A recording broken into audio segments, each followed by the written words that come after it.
Hi, I'm Suzy McGinley, and I'm here to tell some scary stories.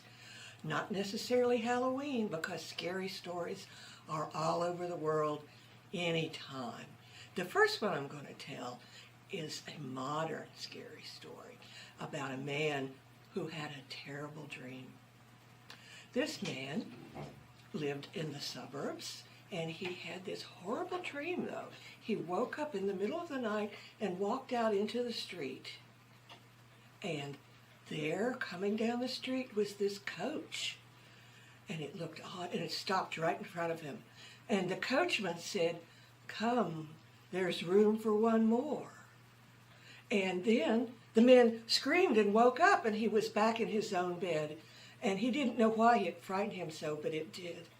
And the next night, he's sleeping, and the next thing he knows, he's in front of his house on his street, and the coach comes up, and he sees more of it.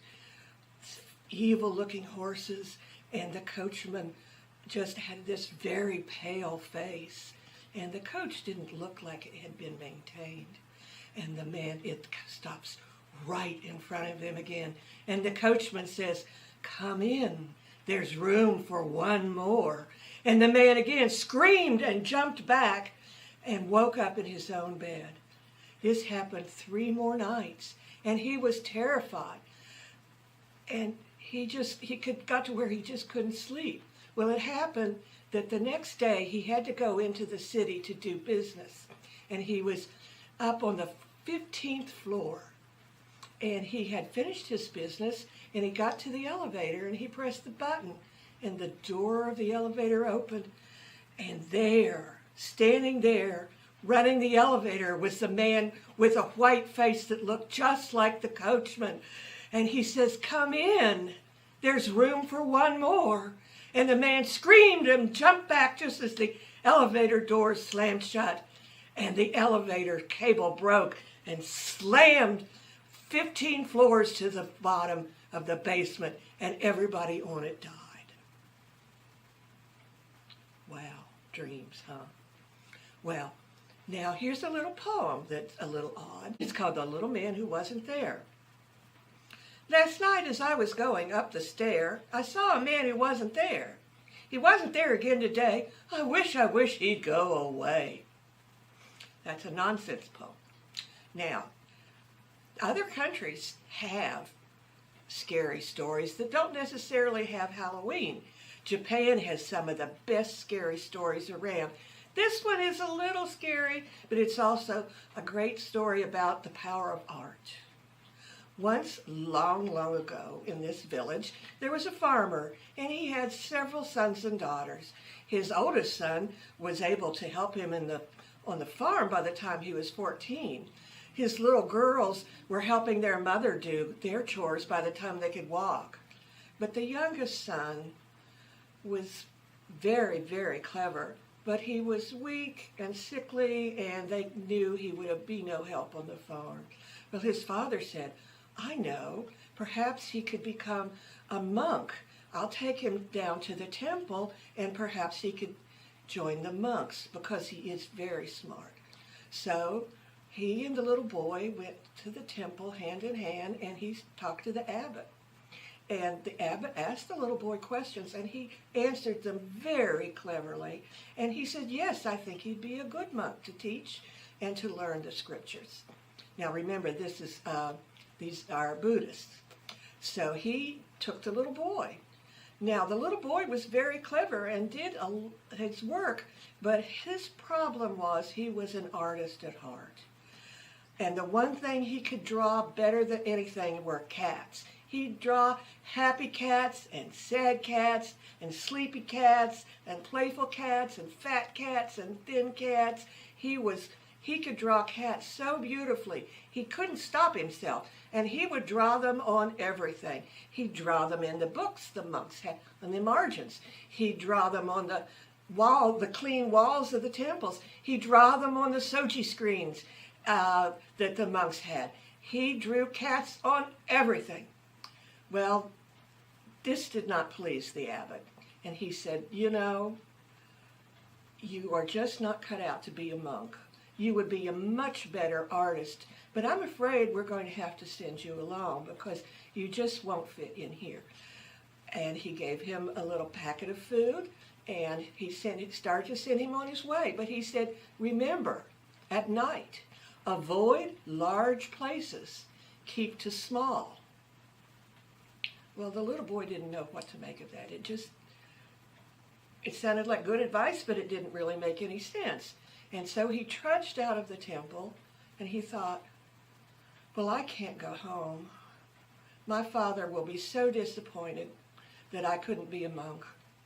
I know there's a temple about 12 miles away in another village, and I'll go there, and I'll talk to those monks, and maybe I can do better." So off he goes. He didn't tell the old abbot what was going on, or he would have told him that at that village, in that temple, it was no longer there. The temple was there, but there were no monks. There was no abbot. And he walked, it was dark. He walked out through the town, and everything was dark, and everyone was asleep. But there was a light in the temple on the hill. What the boy did not know was that light was placed there by the goblin who owned the temple. He had chased out or killed all the monks, and he occupied that temple. Many brave samurai had come to try to get rid of the goblin, but none ever lasted the night. Well, the little boy didn't know this, but he was just so tired, and he had his rice, and he thought, "I'll just wait here, and the temple, they will be nice to me." So he goes in, and he sees the light. But he also sees that the temple is full of dust and cobwebs, and he thinks, the monks aren't doing a very good job keeping this temple clean. They are supposed to be beautiful. And he doesn't care, though, by now. He's so tired. So he sits, and he has his rice and tea, and he's going to relax and go to sleep. But he looks, and he sees the most beautiful white screens all over the temple walls. And he feels better now that he's had his rice and tea, and he decides he can't help it. He's going to draw cats. So he gets his ink and his paints, and he gets some charcoal, and all over the walls of the abandoned temple, he draws cats. Fat cats and skinny cats and happy cats and sad cats and playful cats and sleepy cats. And the temple is just covered in cats now. And he's tired, and he looks around. He thinks he'll go to sleep, but the temple looked awfully large. And he remembers the abbot's last words to him: "Avoid large places, keep to small." And he thinks, well, maybe he's got a point. So he goes over to a cabinet with a sliding door, and he crawls in, slides the door, and goes to sleep.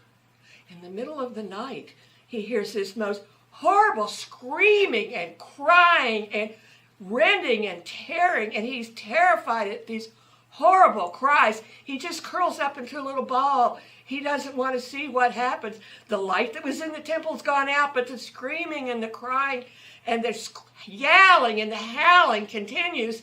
And finally, daylight comes and goes into the cracks and the chinks in the cabinet, and it's all quiet.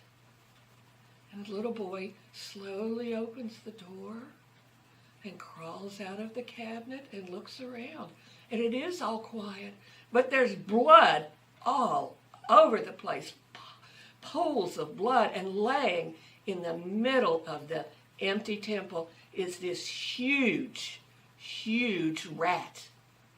The rat was a goblin rat, and he had been the ones, excuse me, who had terrified everyone and had taken over the temple. He was as big as a cow, with big, sharp teeth and burning eyes, which are now closed in death. And the little boy thought, what happened? And he looks around, and there on the walls are the cats that he had painted, the happy cats and the sad cats and the sleepy cats and the playful cats. And each one of the cats had blood on his mouth and little pieces of rat fur on his claws. and he had realized that his cats had come to life and had killed the goblin. Well, the news of this, when the villagers heard, became legend all over Japan. And he did not become a monk. He did become a great artist who continued to draw cats. And you can see that young boy's drawings of cats in Japan to this very day. Now, Shakespeare knew a lot about scary stuff. He had witches, and Macbeth especially was full of witches and scary stuff, and he did fairies and nice things. And one night when Macbeth was having a problem, and it was just such a gloomy night, he looked out over the ramparts of his castle at the dark, and he said, "Night thickens, and the crow makes way to the rooky woods. The good things of day begin to droop and drowse, and night's dark agents to their prey doth rouse." Have a happy Halloween.